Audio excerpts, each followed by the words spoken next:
dia recheado de bênçãos e alegrias para todos vocês. Eu sou a pastora Ana Maria Ruzisca, sou terapeuta cristã e atuo na área de cura e libertação. Quero falar com vocês hoje sobre libertação, regressão e expulsão de demônios. A mensagem da libertação é uma realidade que a Bíblia nos apresenta sobre a derrota do pecado, da opressão, das iniquidades e da injustiça, através, claro, da fé em Jesus Cristo e do seu poder de transformar vidas.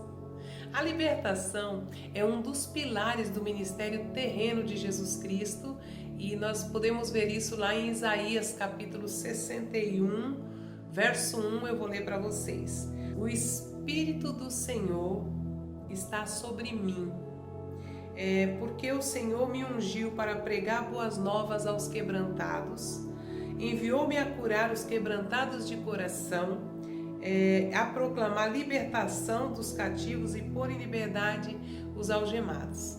Então, assim, com a experiência na área de cura e libertação, é claramente reconhecido que a libertação e a expulsão de demônios são processos distintos. A libertação refere-se mais amplamente à liberdade espiritual e emocional das feridas e de traumas sofridos durante a vida. Na maioria das vezes, ocorre na infância e também nós temos a liberdade das iniquidades que são transferidas de geração a geração, segundo o Êxodo, capítulo 20, verso 5, que diz assim: Não as adorarás, nem lhes darás culto, porque eu sou o Senhor teu Deus, Deus zeloso, que visito a iniquidade dos pais nos filhos, até a terceira e quarta geração daqueles que me aborrecem. Então essas iniquidades às vezes nos acompanham, né? Isso ocorre quando nós praticamos os mesmos atos que os nossos pais, sem ter o conhecimento de que é pecado. Por exemplo, se o meu pai, a minha mãe acendia vela para santo, eu também vou acender. Qual é o problema? Não tem pecado nisso. Minha mãe, meu pai andava de joelho para assim, sabe, fazia alguns sacrifícios no sentido de andar de joelho, de fazer promessas e algumas coisas no sentido de se machucar para se achegar a Deus, ou para que Deus ouça o coração. Então tem algumas maneiras que é passado de pai para filho. Por exemplo, na minha geração, você ficava doente para benzedeira. A benzedeira fazia as rezas, levantava, subia. Então são muitas práticas que nós não vemos como pecado e que nós praticamos e tá tudo bem. A gente não entende isso e daí começa a acontecer algumas coisas na nossa vida e nós não temos noção, né, do que fazer e como fazer. Achamos que somos, sei lá, azarados, que, né, é só comigo que acontece. Não temos a noção espiritual dos acontecimentos que corresponde a algumas atitudes que nós temos.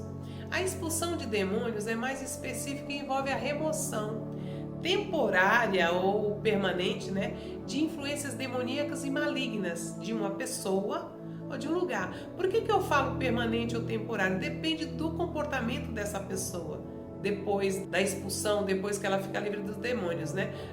Como é que ela vai agir? De que forma? O que ela aprendeu? O que vai entrar no coração dela? Apesar de distintas, ambas são partes importantes no processo de cura espiritual, tanto a libertação espiritual como a expulsão de demônios. Os demônios, eu quero compará-lo às moscas, como moscas, né? A sujeira ou os pecados as atrai. Você pode enxotá-las, mas logo estarão de volta se não houver uma remoção ou limpeza total do lugar. É a prática contínua de pecado que dá ao inimigo o direito legal de entrar na vida das pessoas e dominá-las nas áreas correspondentes, né, aos pecados praticados. Não há mágica ou palavra de ordem para a libertação. Muitas pessoas pensam, eu vou na igreja, o pastor vai pôr a mão na minha cabeça, eu vou ficar liberto. Não, ele vai pôr a mão na cabeça, ele vai expulsar demônios, em nome de Jesus Cristo eles irão embora, mas se você continuar da mesma forma, eles voltarão e ficarão piores. A Bíblia nos ensina que os demônios não conseguem ou não têm poderes para irem além do que determina a palavra de Deus. E assim eles reconhecem a autoridade divina muitas vezes maior do que o reconhecimento humano. Às vezes os demônios, eles temem e tremem a palavra, e algumas pessoas brincam com a palavra. Mas isso nos convida a refletir sobre a ideia de que até mesmo as forças do mal reconhecem o poder de Deus e são obrigadas a submeter-se a ela. Amém?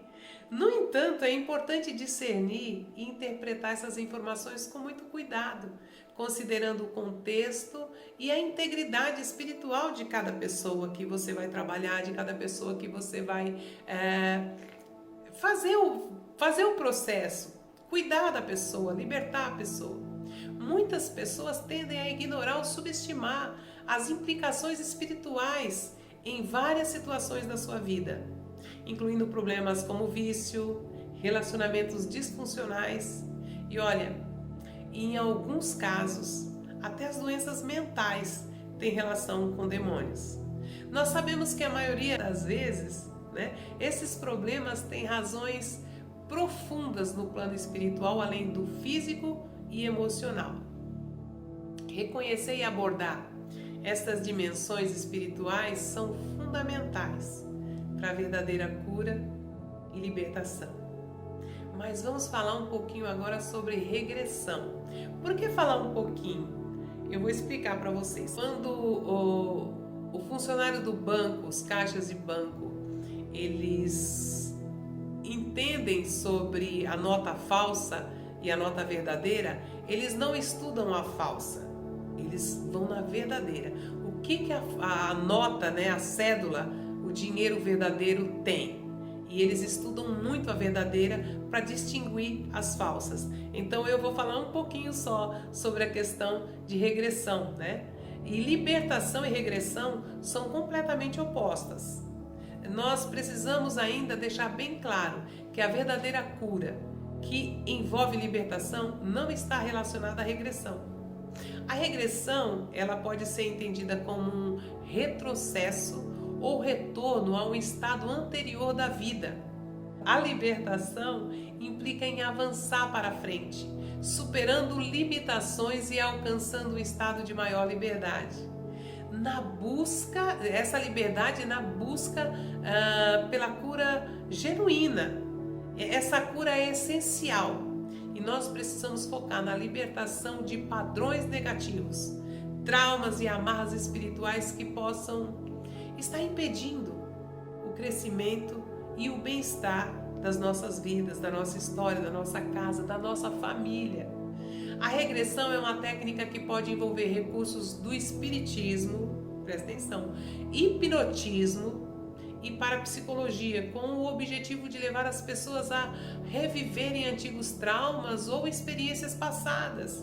E olha, eu vou contar para vocês, quando eu estava fazendo o curso de libertadores com a doutora Neuza Itioca, hoje Deus a tem, nós tivemos um caso de uma pessoa que fez regressão e foi para um lugar muito, mas tão bonito que ela não quis mais voltar. Imagine como ficou essa pessoa. Foi muito difícil, eu não lembro exatamente como foi o cuidado que foi necessário, mas eu sei que os líderes se reuniram para tratar essa pessoa e nos foi ensinado que às vezes a pessoa entra numa regressão, é convidada a ir para algum lugar, chega nesse lugar, ela gosta tanto que ela não quer voltar para a vida real e ela fica meio zen, porque ela não fica nem lá e nem cá e essa pessoa vai ter problema. Então presta atenção aonde você vai se enfiar buscando cura e libertação, ou às vezes buscando um alívio para as feridas que você carrega na sua vida, na sua alma, para coisas que foram marcadas dentro de você, algumas feridas que o diabo fez e está te machucando por muito tempo. A verdadeira cura e libertação está em Cristo, não há outro lugar, e isso é uma questão de decisão da sua vida. E é muito importante observar que, enquanto algumas práticas espíritas podem ter o objetivo como a cura e compreensão do passado, outras podem envolver interações com entidades espirituais que não são necessariamente benéficas. Você pode estar em conexão com espíritos malignos, espíritos maléficos. Quem decide? Quem é que sabe? Quem tem o domínio sobre esses espíritos? Se você se submete a essas práticas, a essas técnicas, você está sujeito a passar ou a enfrentar uma situação assim. Então pensa com cuidado no que você vai fazer com a sua vida, com a sua história. É fundamental ter o discernimento e cautela ao participar de técnicas de regressão ou qualquer outra prática espiritual. Para ficarmos livres desses demônios, precisamos identificar as causas de sua origem. Quais são as razões que dão direito legal para o inimigo de nossas almas nos perseguir e algumas vezes nos amaldiçoar? Uma dica para você é que essa razão mora dentro do seu coração, do coração de quem é perseguido, do coração de quem sofre, porque é do nosso coração que vêm as vontades erradas. É no nosso coração que nós pleiteamos situações fora da palavra. É aqui dentro do coração. E nós precisamos, quando estamos nessa situação, precisamos ser corajosos para viver os ensinos do nosso Senhor e então mergulhar nessa verdade que está dentro do nosso coração, nessa verdade que nos levou para tantos lugares. Não importa qual é o tamanho dela, não importa o tamanho, a profundidade dela, não importa a escuridão dela. Você precisa ter coragem para enfrentar a sua verdade com Cristo, com o Senhor, porque Ele é Deus que cura, Ele é Deus que liberta e Ele não vai te levar para uma outra dimensão fora da sua realidade. Ele pode te levar para uma dimensão espiritual superior, de liberdade e de cura. E o propósito da libertação em Cristo é eliminar toda a sujeira que vem do pecado, para que não haja mais legalidade para nenhum demônio na sua vida, na sua história. A consequência da libertação é o amor por uma vida de santificação. E como é que isso acontece? Através da confissão e do arrependimento. Não há liberdade sem assumirmos nossa realidade e mudarmos para a verdade que Cristo nos traz. Nós podemos pegar a realidade que nós vivemos, muitas vezes elas são manipuladas por tudo que nós vivemos na nossa história, por tudo que nós sofremos, né? Pelas emoções que nós enfrentamos, pelas situações que nós vivemos. E isso traz marcas. E nós precisamos trazer essa realidade para Deus e Ele jogar a verdade dele em cima de tudo isso. E te mostrar quem você é no Senhor. Alguém liberto vai sempre ter o desejo de ser santo. Amém? Que Deus nos abençoe e até o nosso próximo vídeo.